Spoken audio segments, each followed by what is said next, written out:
il est important de bien respecter cette checklist. Pour votre sécurité, commencez par vous équiper des équipements de protection adéquats.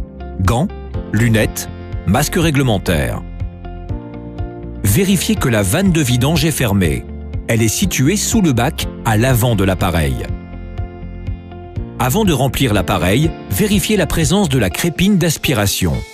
Si elle est absente ou cassée, remplacez-la. Remplissez le réservoir de la quantité d'eau froide nécessaire. Ajoutez-y le détergent ou le désinfectant en respectant les dosages prescrits par le fournisseur.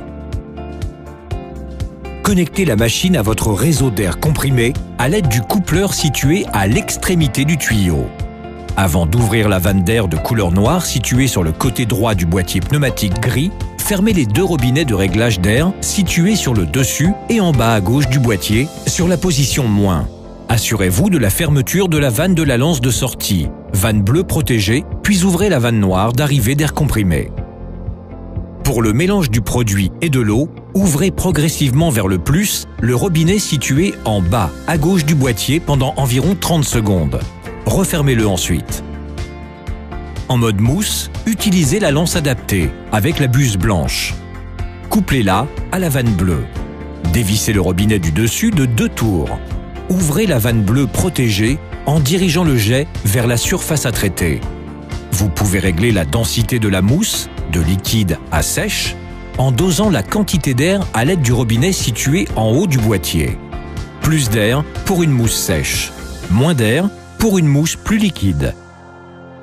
En mode désinfection, utilisez la lance adaptée avec la buse jaune. Couplez-la à la vanne bleue.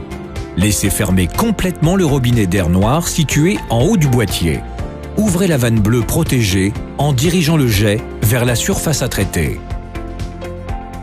Pour vidanger l'appareil, utilisez la vanne située sous le bac en plaçant le chariot au-dessus d'une évacuation adéquate. Rincez la cuve à l'eau claire, refermez la vanne de vidange, remplissez d'environ 20 litres d'eau froide la cuve. Procédez au rinçage du circuit.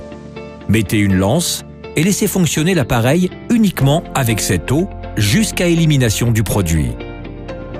Entre le passage d'un mode à l'autre, il est impératif de procéder à ce rinçage. Il faut toujours travailler à l'eau froide pour éviter l'altération de la pompe.